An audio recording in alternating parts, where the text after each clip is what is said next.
जाकर संतों के सत्संग सुना करते थे।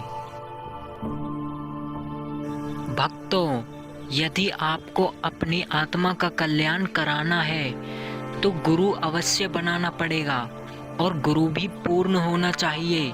पूर्ण गुरु के बिना मुक्ति संभव नहीं है। वहाँ के सभी साधु संत अपने आप को पूर्ण गुरु सिद्ध करने के लिए बहुत से उदाहरण देते थे।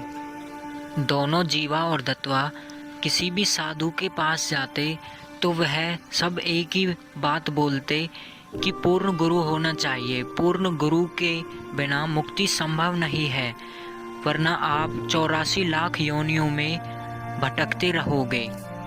जीवा और दत्वा ने सोचा कि हम जहाँ भी जाते हैं, जिस भी मंडलेश्वर के विचार सुनते हैं, वह सभी यही बात बोलते हैं कि गुरु पूर्ण होना चाहिए। पूर्ण गुरु के बिना मुक्ति संभव नहीं है।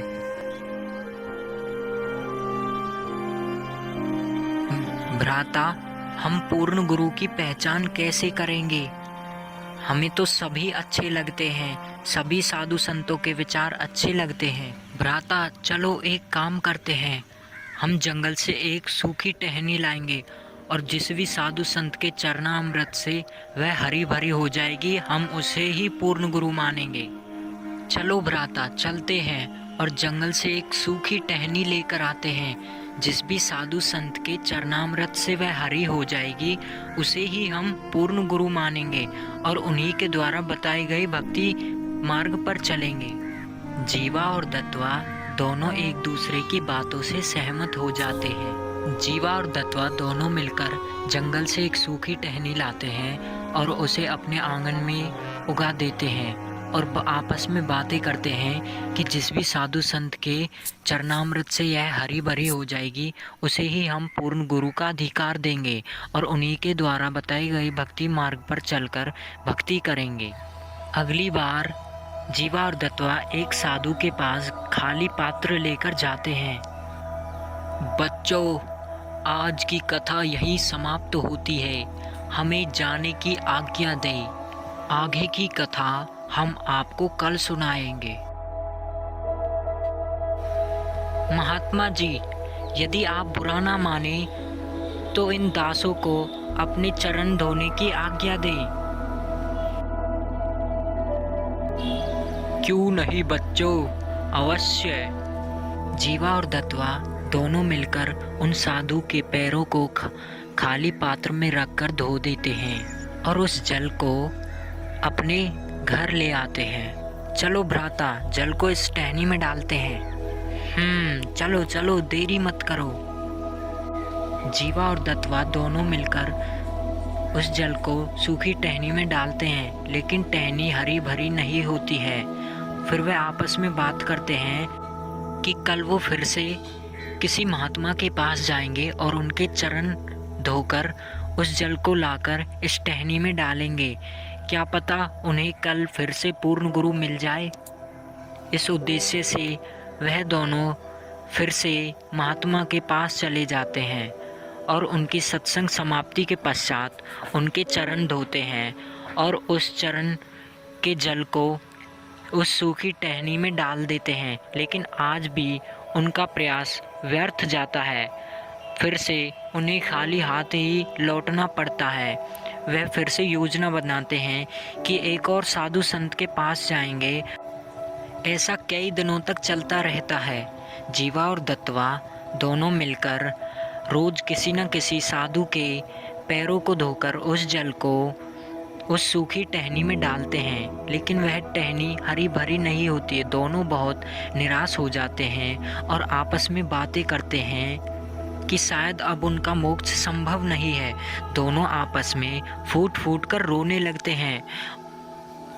इसी तरह कुछ वर्ष और बीत जाते हैं, लेकिन उन्हें पूर्ण गुरु नहीं मिलता है। भ्राता, लगता है इस दुनिया में कोई पूर्ण गुरु नहीं है। अब हमारा मोक्ष कैसे होगा? हम तो यूं ही व्यर्थ जीवन जी रहे हैं। इस जीवन का कोई भी लाभ नहीं है। दोनों आपस में बातें कर रहे थे कि मनुष्य जीवन मोक्ष प्राप्ति के लिए मिला है और उन्हें पूर्ण गुरु के बिना मोक्ष प्राप्त नहीं हो सकता। तभी जीवा देखता है कि कोई संत महात्मा उनकी गली में ऐसे डोल रहे हैं जैसे कि किसी के घर की तलाश में हों। तभी जीवा अपने भाई दत्वा से बोलता है कि इन साधु संतों के चरणामृत को भी लाकर इस टहनी में डाल के देखते हैं, क्या पता हरी हो जाए। जीवा के बार बार कहने पर दत्वा बोलता है, भ्राता रहने दो, कोई फायदा नहीं है। लगता है इस पृथ्वी पर कोई पूर्ण संत है ही नहीं। हमने बहुत से साधु संतों को देख लिया, भ्राता मेरा मन नहीं मान रहा। क्या पता भगवान किस रूप में आके मिल जाएं। एक बार इन महात्मा के चरण कमल धोकर और देख लेते हैं, क्या पता हमें हमारे पूर्ण गुरु मिल जाएं। भाई आपकी इच्छा है तो ले आओ, मैं क्यों मना करूँ आपको।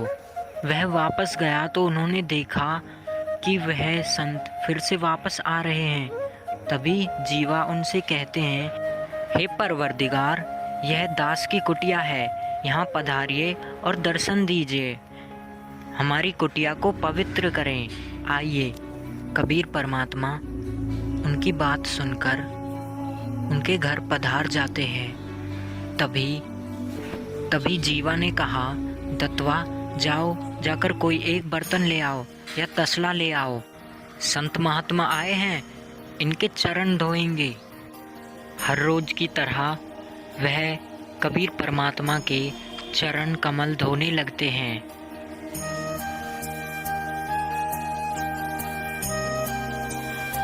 कबीर परमात्मा के चरण धोने के पश्चात तभी जीवा ने दत्वा से कहा, भ्राता जाओ, इस जल को किसी पेड़ में डाल आओ, ऐसे चरणामृत को फेंका नहीं करते। जाओ, जाके इसे किसी सूखी टहनी या पेड़ में डाल के आ जाओ। दत्वा के चरणामृत डालते समय ही उस टहनी में से कोपलें फूटकर आने लगती हैं। दत्वा के आवाज़ लगाने पर जीवा भी वहां आ जाता है और दोनों बहुत ही खुश होते हैं कि आज उन्हें परमात्मा मिल गए। जीवा और दत्वा दोनों कबीर परमात्मा के एक एक पैर को पकड़ लेते हैं। जीवा और दत्वा दोनों फूले नहीं समाते हैं, क्योंकि जिनकी उन्हें चाह थी आज वह उन्हें मिल चुके हैं।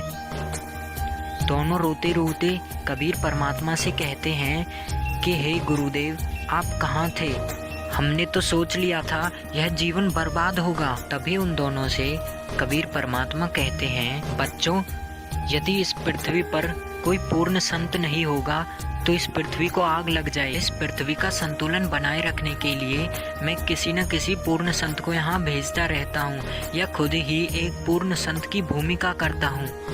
दर्शकों, जिस वृक्ष की टहनी को कबीर परमात्मा ने हरा भरा किया था, आज भी वह वृक्ष विद्यमान है।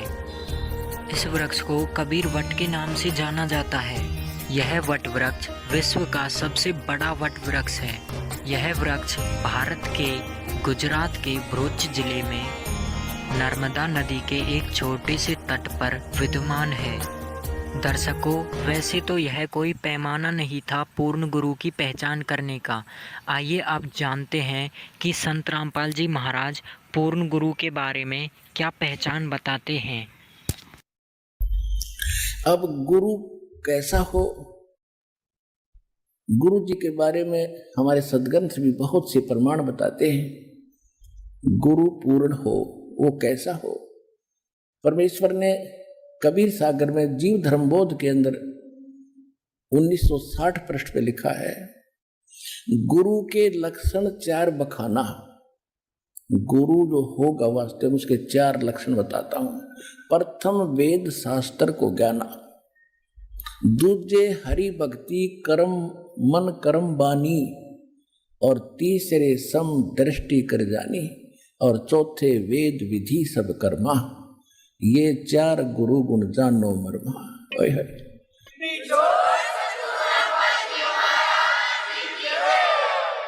कि पूरे गुरु की जो मेरा दास होगा उस गुरु में ये गुण होंगे।